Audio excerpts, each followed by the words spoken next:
I'm Maria Menounos, and you're tuned in to AfterBuzz TV, the ESPN of TV talk. Now, let the buzz. What's going on, Tribe Mates? We are here via the application Zoom to discuss the latest episode of Survivor Season 40, Episode 11. This is Extortion. We don't have any extortion going on right now, apparently, in our lives, but we do have this quarantine going on. We hope everybody's staying home, staying safe, and washing your hands. I have an amazing panel with me. I am Timothy Michael, but I've got Mike Feeling joining me tonight. Hey, Mike. Guys, what is up? What's up, Tribe Mates? What up, Timmy? What up, everybody seeing? I'm extra excited, okay? I'm fired up to talk Survivor because I just did 5 straight episodes of Win the Wilderness, which I thought was going to be Survivor in Alaska, and it is not. It is not. I'm ready for the action tonight, baby. Mike, when are you going to learn nothing is like Survivor? Well, I can only hope, right, that Netflix would rise to the occasion. They did not. I've also got Veronica Valencia. Hey, Veronica. Hey, everyone. I just want to point out the fact that Mike is incredibly tan, as if he has just gotten back from the islands of Fiji. I agree. Mike is very tan. Apparently, the streets of Woodland Hills. Exercising outside. Exactly. And we've got our dream team guy himself, Steve. Oh my gosh, Steve! I forgot your last name. Gainey. Steve Gainey. Come on now. Stevie G. Steve Gainey. Stevie G. That's what I was gonna say, Stevie G, and I was like, that's not his last name. Hey guys, oh my God. If last week's episode left you feeling a little deflated, I would say I am fully pumped up again. Yeah. Oh my gosh. This was the episode that I've been waiting for. I've been waiting for somebody to break out, and I was hoping it was going to be Tony, and he did not disappoint. Oh my No, God. he did not. Now, before we jump into the deep review of the episode, you guys, don't forget we've got our MVP segment at the end of the episode. I have a feeling I know what everybody's going to say. Yeah, we're really going to do it? I know. But we've also got our fantasy draft update at the end of the episode as well. We'll tell you who is on what team and where our teams stand. And you guys can let us know your thoughts on the fantasy draft as well. So let's dive in, you guys, shall we? So, Mike, I want to start with you, your overall thoughts of the episode. I loved it. You know, we did our 60-second review, and I'm just going to reiterate the same thing, honestly. Tony's one of my favorite players. I love the intensity and stuff. And he started out playing really laid back, kind of the anti-Tony, and he even said it in his ITMs and stuff tonight or last night that now's the time he's going to turn it on. He's going to start actually going for it, and it did not disappoint. I love Tony. I'm ready to see him kick it up to high gear.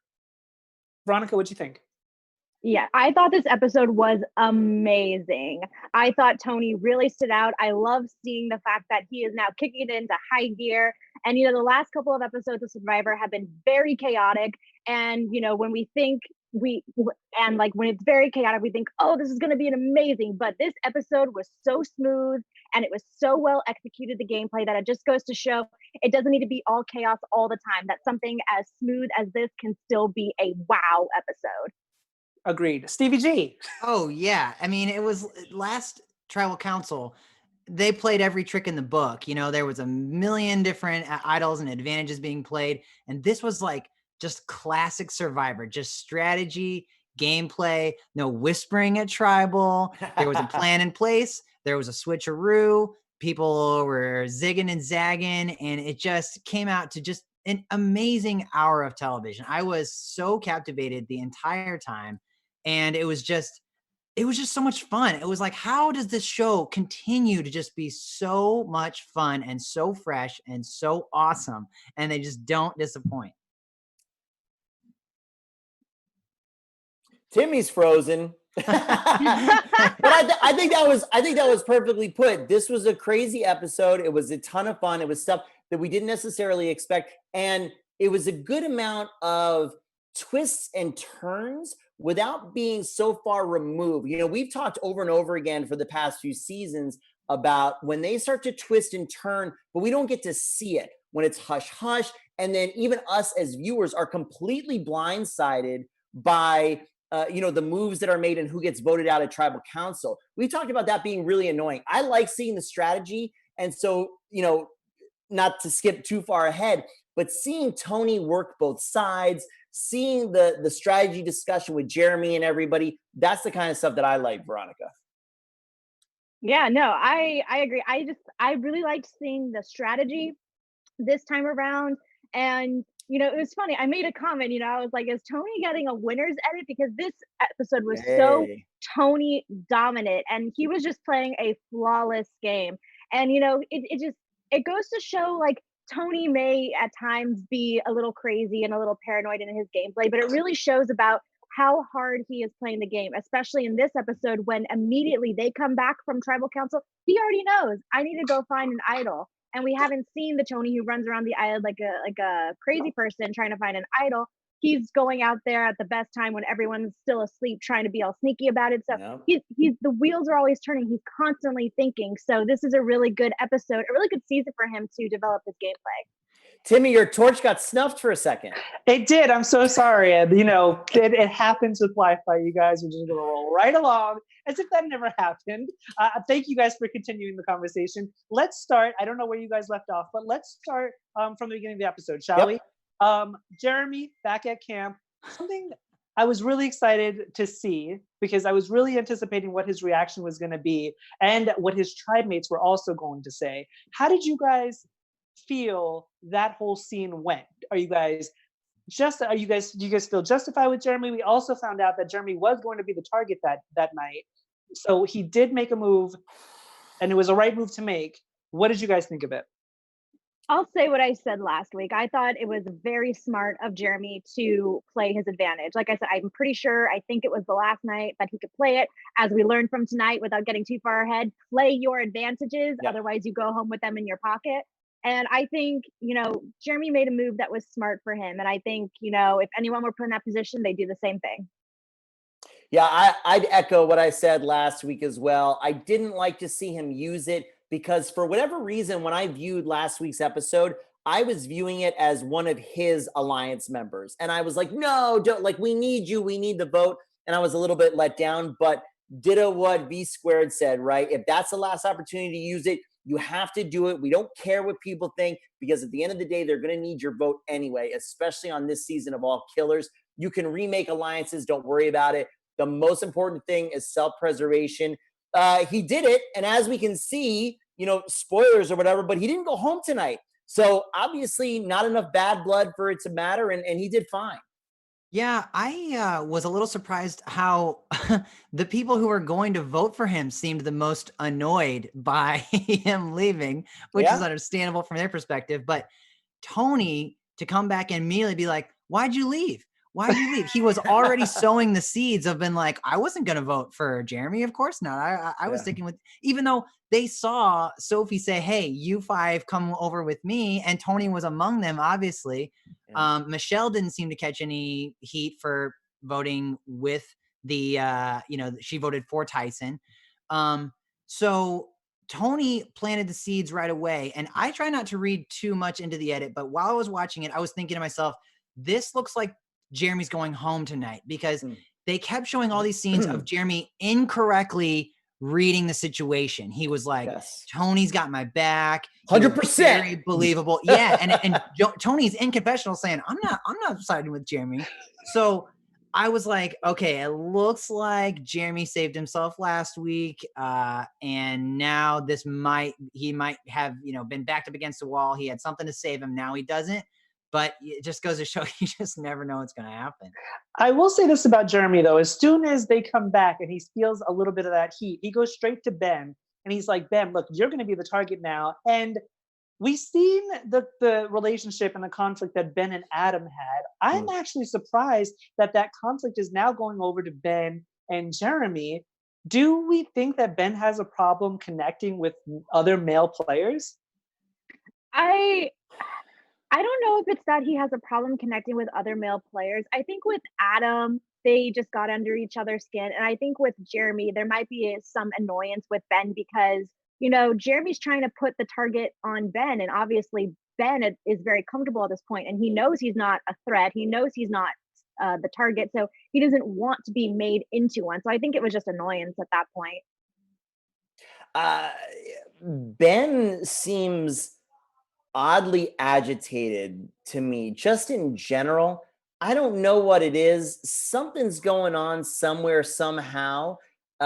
And I don't like it because I think he's a better player than this. And I don't think these kind of little, whatever you want to call them, eccentricities are going to help.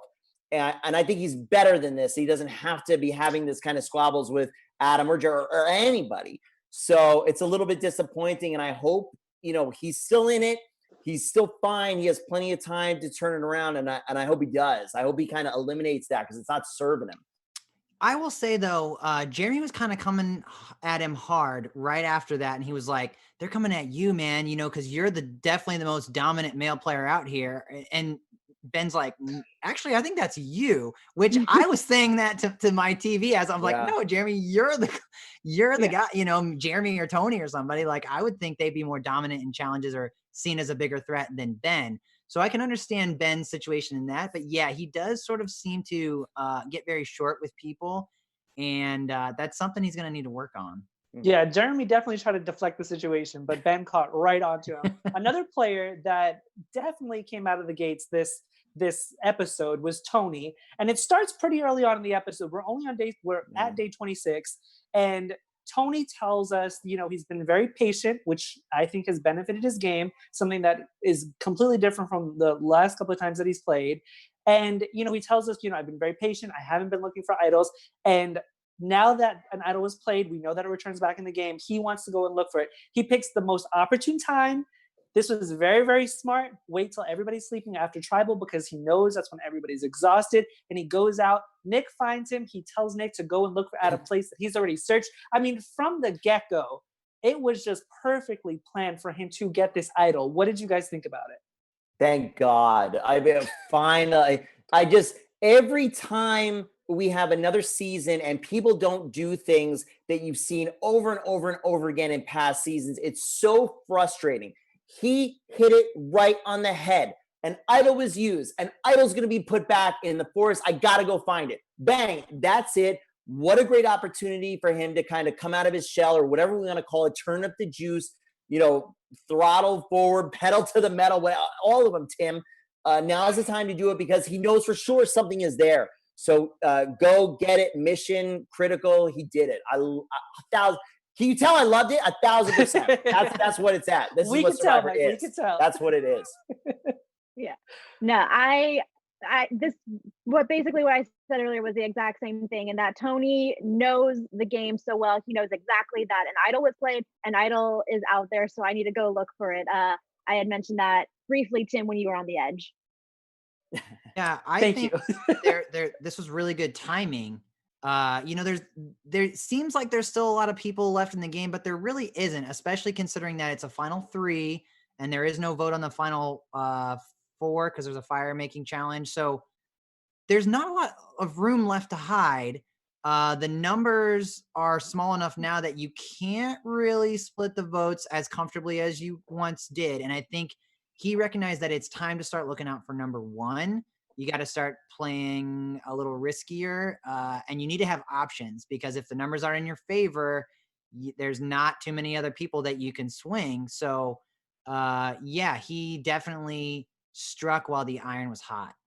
Yeah, after seeing the episode in its entirety and seeing how everything played out with Tony, I'm glad that he found the hidden immunity idol. But I'm one of those people that always roots for the underdogs. And in this case, right after, and nobody is an underdog in this season, let's just be clear. But after that tribal, we can clearly see there are people on the bottom. Denise, Kim, Michelle, Jeremy. I was hoping that it would be one of them to find it.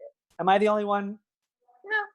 I'm always a sucker for a good underdog story. That's usually the type of gameplay that I like rooting for the most in Survivor. Obviously, it changes based on the season and the player, but no, I get you, Tim. Everyone loves a good underdog.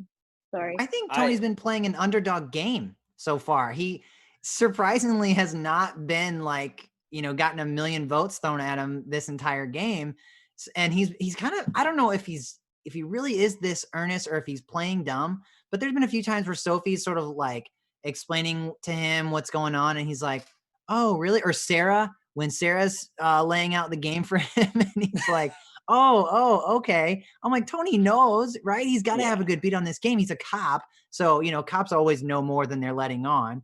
And I think he's been playing an underdog game. And so now for him to come out is like, oh man, Yeah. this is definitely dangerous.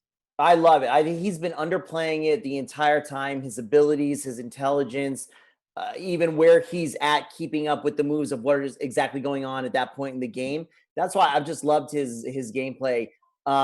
You rattle off a bunch of people, just like you said. None of them are truly underdogs, especially Denise. Denise has just been killing it. It's actually surprising we haven't heard much from her for the past couple episodes. But I was super pumped with how Tony got the idol last night. Yeah, I think Tony underplaying is a good word. I wouldn't necessarily consider him an underdog. I feel like in order to be an underdog in this game, you have to have had your name thrown out there and have been a major target. Yeah. And for whatever reason, Tony, because he is playing this underplayed game, hasn't been a target outright. Now, Denise, I can respect because she did pull off that really boss move with Sandra. And I feel like after that, she was like, you know what? I'm just going to low-key play it. I feel like that's the key. And we saw a little bit that in Tribal tonight where timing is everything. And I feel like you can't just be on this high horse all the time, which I feel is what is going to happen to Tony, but that's just an early prediction, okay? Now, one thing that I did not think that I would see on Survivor would be a fashion show.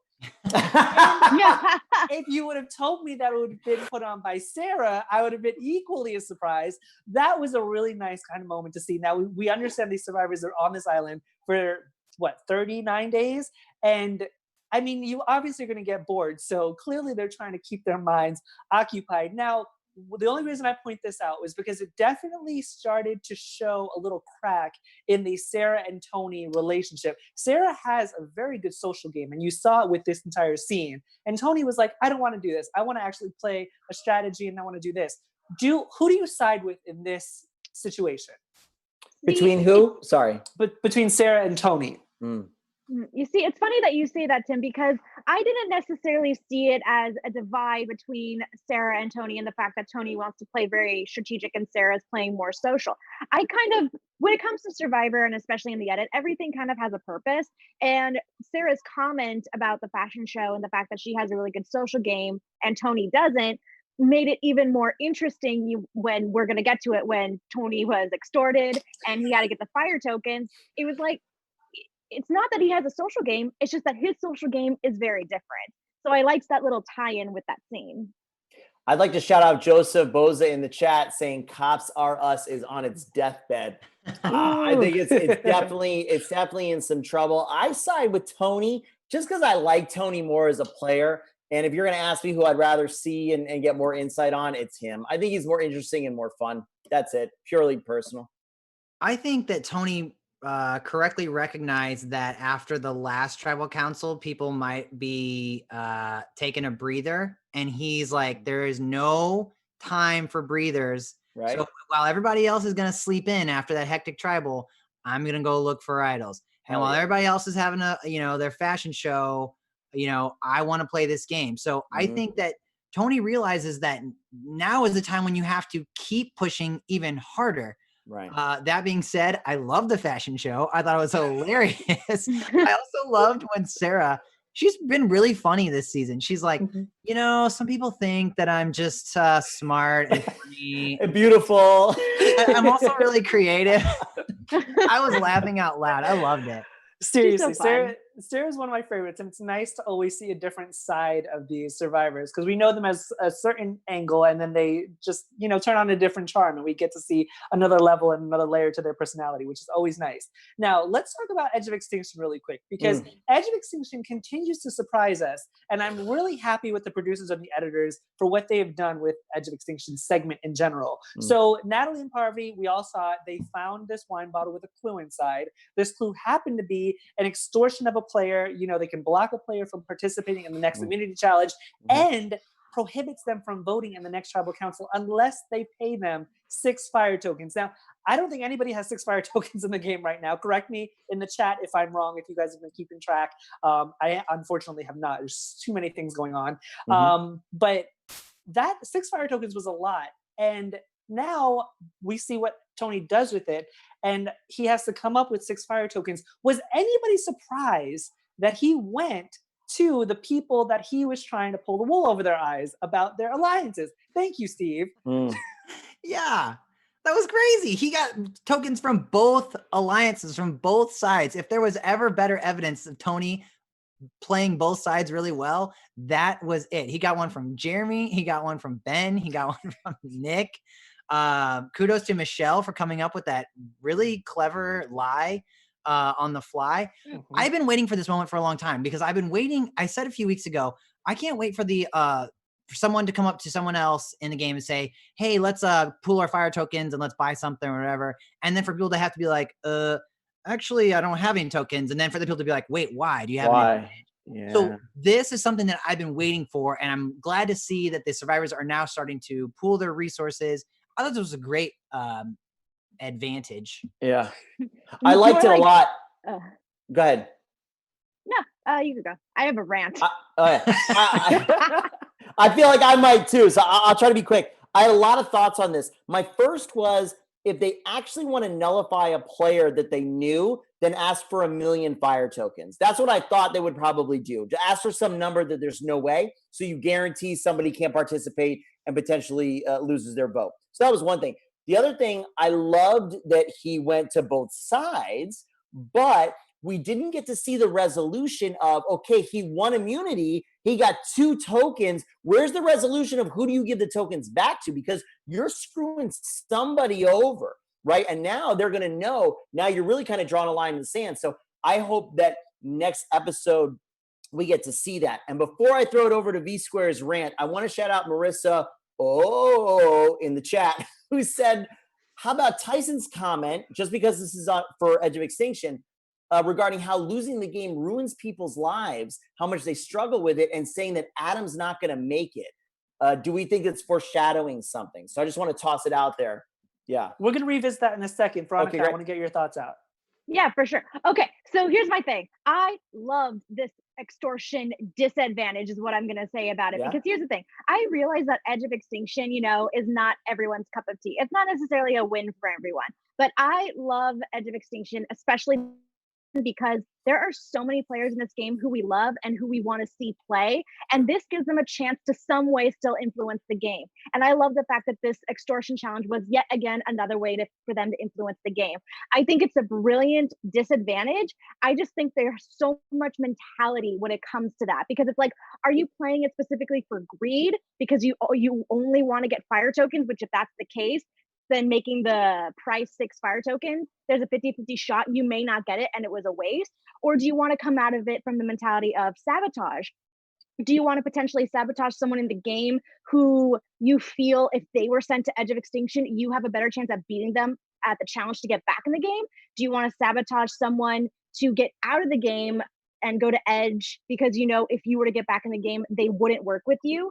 There's just so many angles that you can approach with this advantage, and so I feel like it's very difficult on like who you play it against and what the reward will be for you. But I loved it.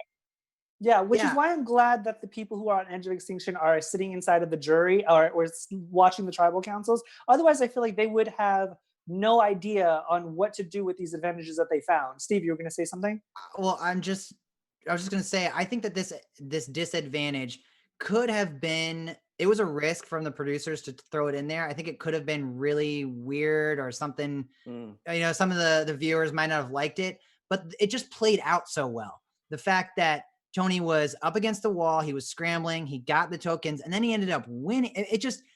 It worked out so well that even when I thought about it, or when he was first explaining it, I was kind of like, I don't know how I feel about this, because now the people who are voted out of the game are possibly like hurting people in the game. And I was like, I don't know how this is going to play out. And then it was so good that it was just great TV that I just awesome. I love this. I love this whole sequence. It's so good. Yeah. Mike, I want to go back to the comment that you made from the person in the chat. Thank you to everybody, our tribe mates in the chat. We love you guys. Thank you for joining us. So they brought up that whole moment, kind of an unveiling of what goes on behind the curtain of Survivor after the show ends.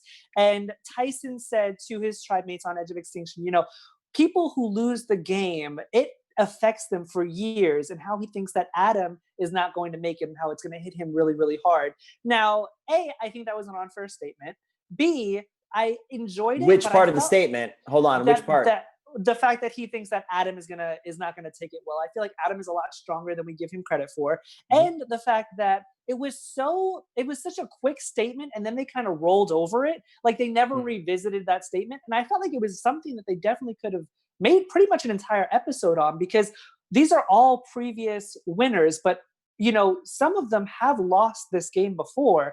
And I think that Tyson is right. I feel like if you don't win, you go home and you watch all these episodes, and the episodes that you're on, you replay them back and you think of all the things that you could have changed and could have done differently in your head. And I'm pretty sure a lot of survivors fall into this really, really deep depression on not winning $1 million.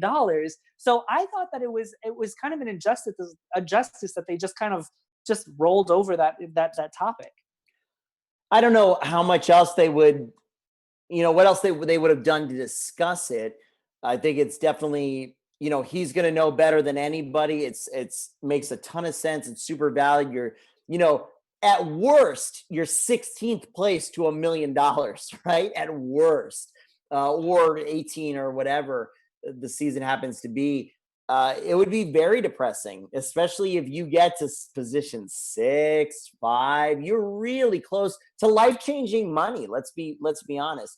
I agree. I think it's a kind of a cursory examination to say that Adam is just, done. The kid is obviously neurotic. I would think people who are a little bit like more neurotic and especially really heady about the game and tactical, he could agonize over what if I did this and that and until the cows come home about how he could have succeeded. So I kind of agree with you and disagree. I'm not sure how much more they would have wanted to say it. I appreciated that they kept it in and gave us a little bit more real look at what's going on.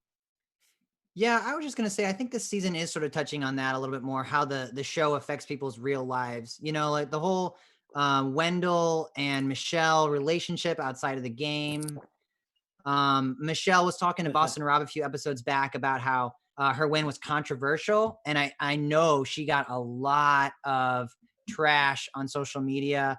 And, especially for a young person, that can really, really affect your psyche, your mental health, or just, your self-esteem. And then you go into the game and you've got this sort of, inferiority complex or something. And for Sophie at the end of this to say in her, Edge confessional that she no longer thinks of herself, or she's happy that she doesn't have to think of herself as a bottom tier winner. That's all just conjecture from the Survivor fans. And we love the Survivor fans, but they're very hardcore fans. And, myself being one of them, I have strong opinions about the show. And I think that this season is sort of shining a light on that, this game does affect people's real lives whenever the TV and the camera stops rolling. Absolutely. Yeah.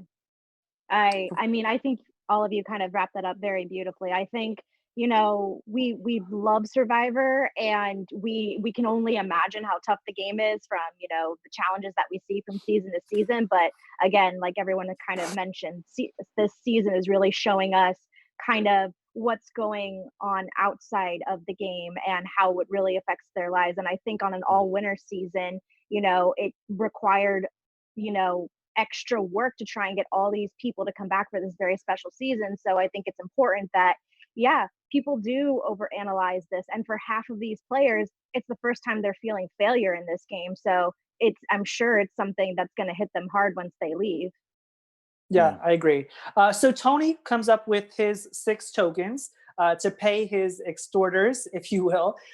Let's talk about this immunity challenge really quick. So essentially, we've seen this challenge before. Stand on a beam, you have to balance a statue on the long pole. At different intervals, they have to move further, making it harder to balance the statue against the pole. The winner will win 2 fire tokens. Now, I'm going to shoot it over to my guy, Steve, who is our challenge guy. He was on the dream team in Nicaragua and Cambodia, for those of you who are joining for the first time. Steve, have you done this challenge before? And is it as hard as it looks? I have not.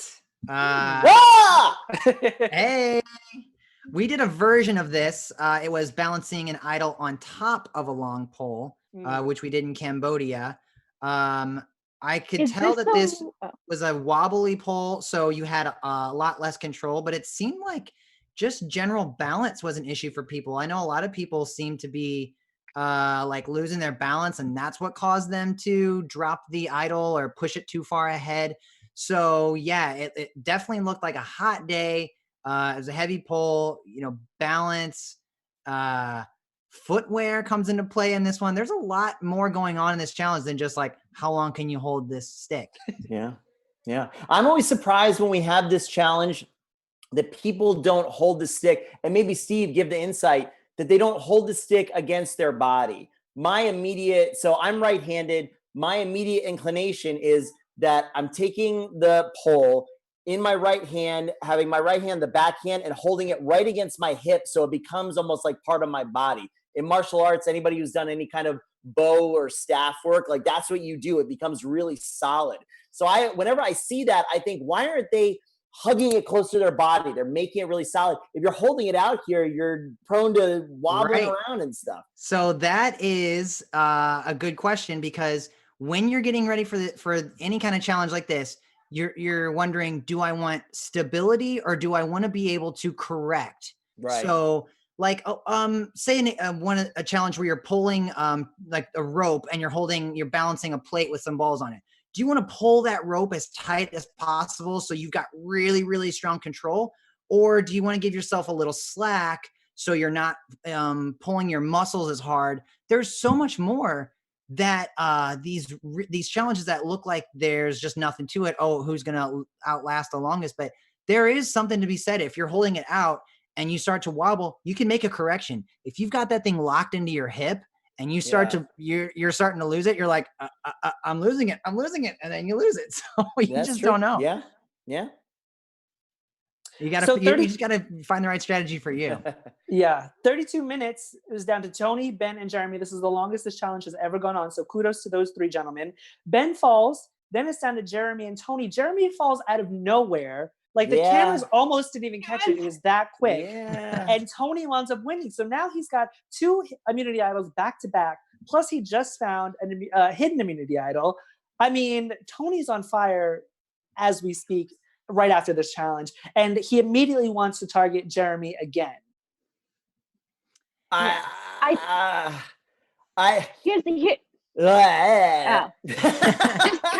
Just to kind of wrap up like this whole post challenge pre-tribal thing for me.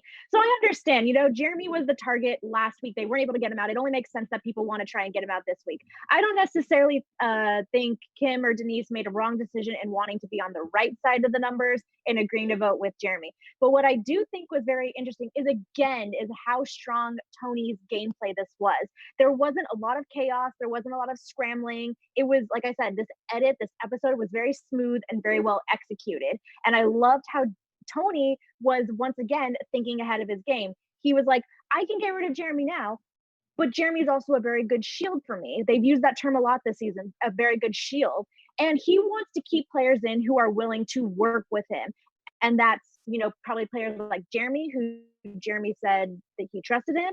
Maybe players like Sarah, because they played before, maybe players like Ben. He knows Sophie won't ever vote for him. So it made so much sense for him to want to target Sophie and get as many people on his side to play with as possible moving forward. Mm-hmm. So it was a great insight into how strong and hard Tony is playing this game.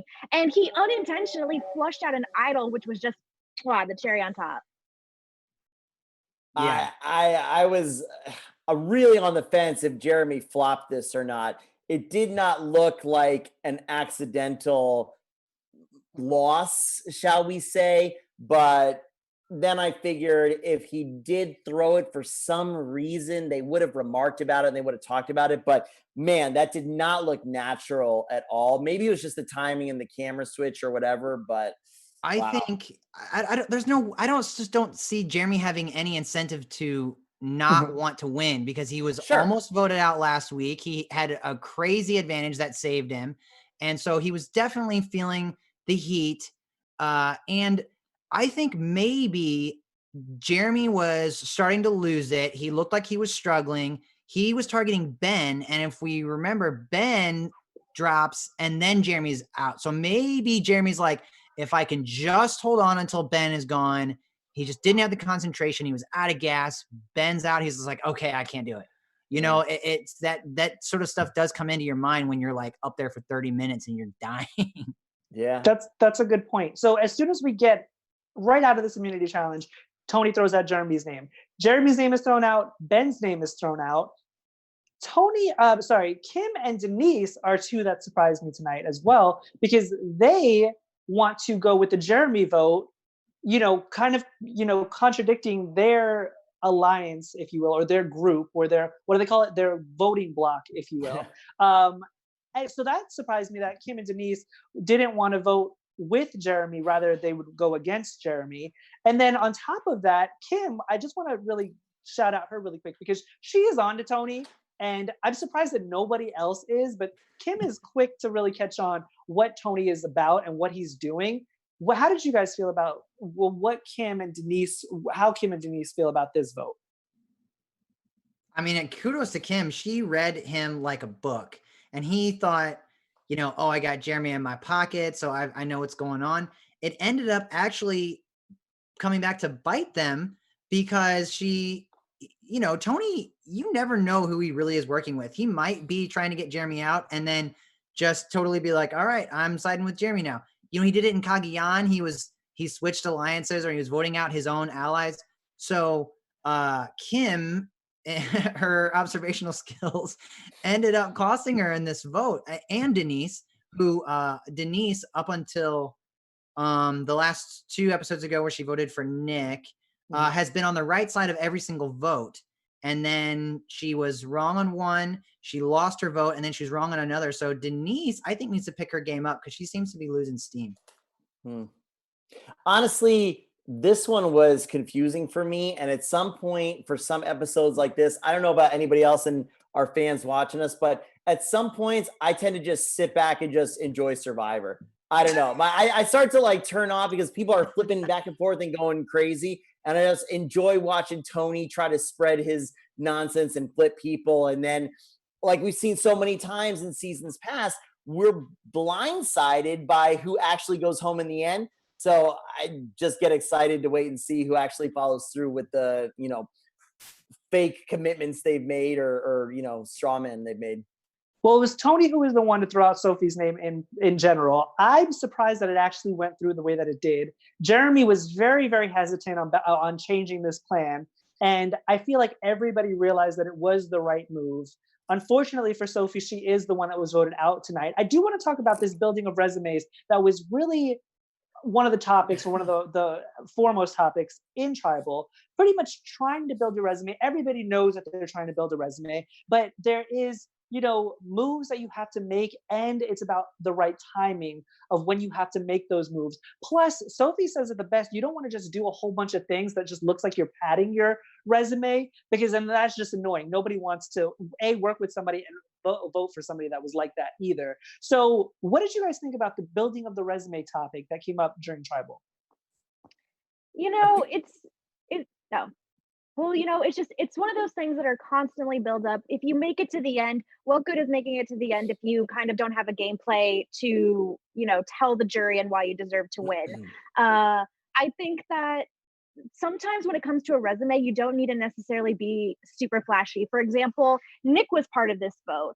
And even though Nick was not the person to initiate it, it's all about wording. He could say, this was a move I made, not necessarily this was a move I initiated. Because for Nick, he doesn't plan to sit next to Jeremy and Tony at the end. So if he makes it there, he can say, I made this move. This is when I took charge of my game. This is when I was the one in charge. And there's not going to be Jeremy or Tony sitting next to him saying, well, I did that. What's so special about that? So when it comes to resumes, I don't think I think there's so many ways you can approach it, and it doesn't necessarily need to be moves you initiated. It could be moves that you made to further yourself in the game.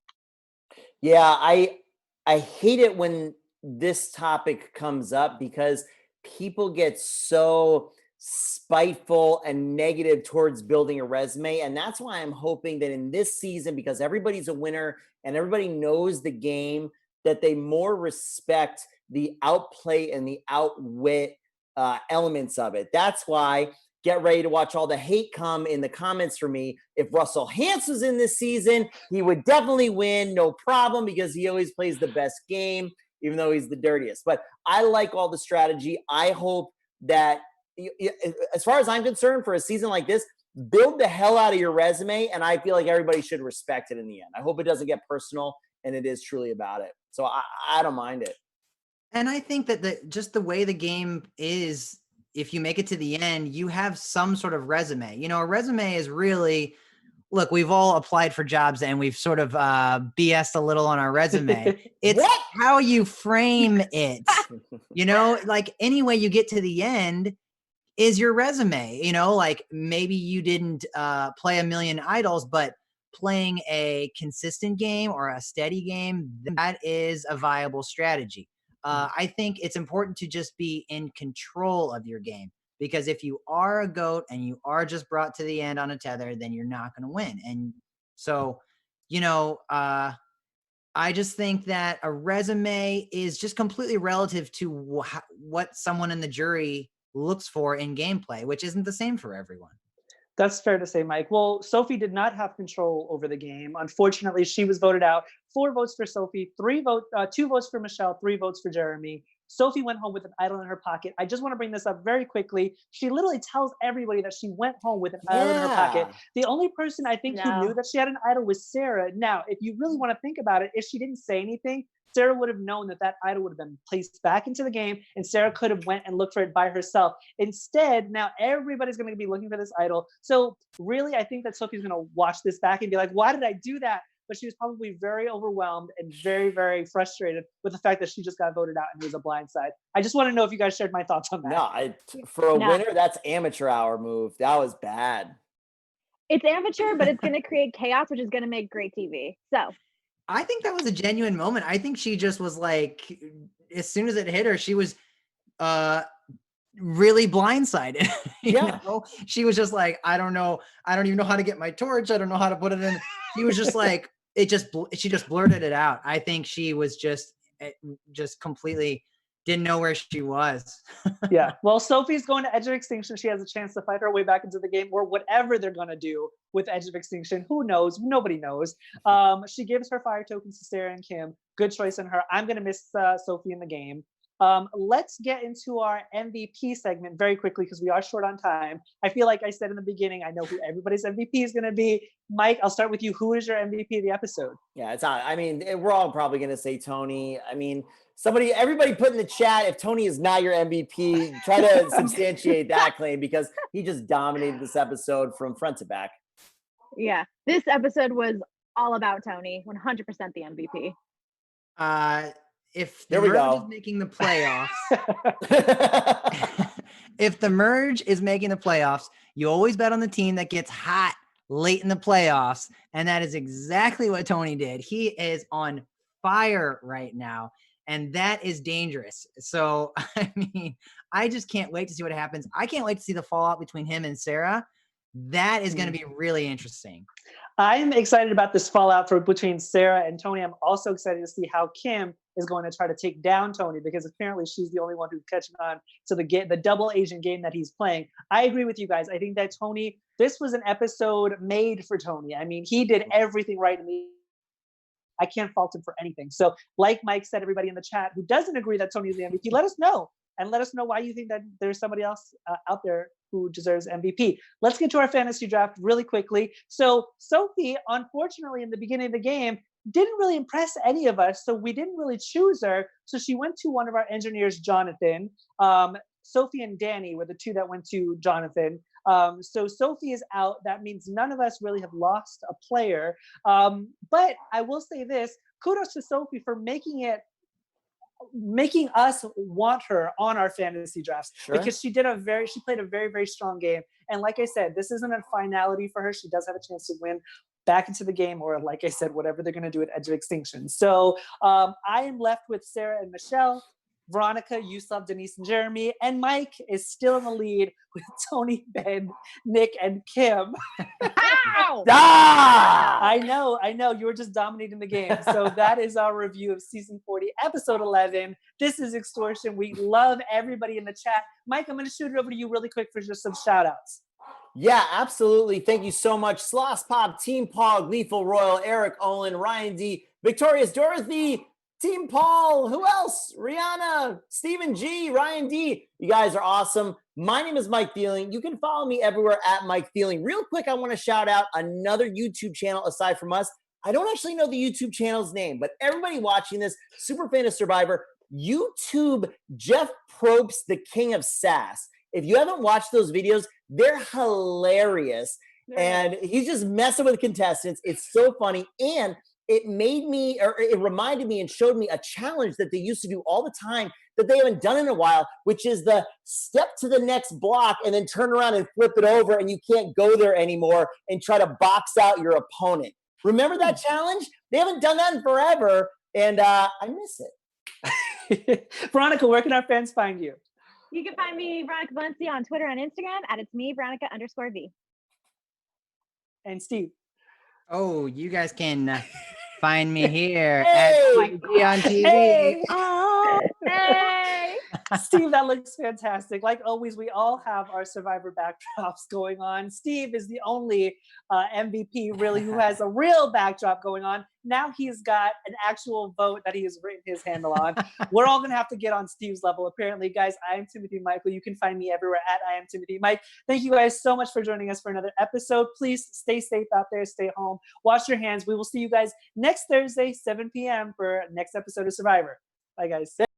Our founder, Kevin Undergaro, and me, Maria Menounos, would like to thank you for tuning in to AfterBuzz TV. Remember, we're not just the first, we're the biggest in the world, and we're the only destination for all your favorite TV shows. Whatever you crave, we've got it. So go to AfterBuzzTV.com and check out our lineup. Buzz you later. The views expressed herein are those of the hosts only and do not necessarily reflect the views of AfterBuzz TV or its owners or principals.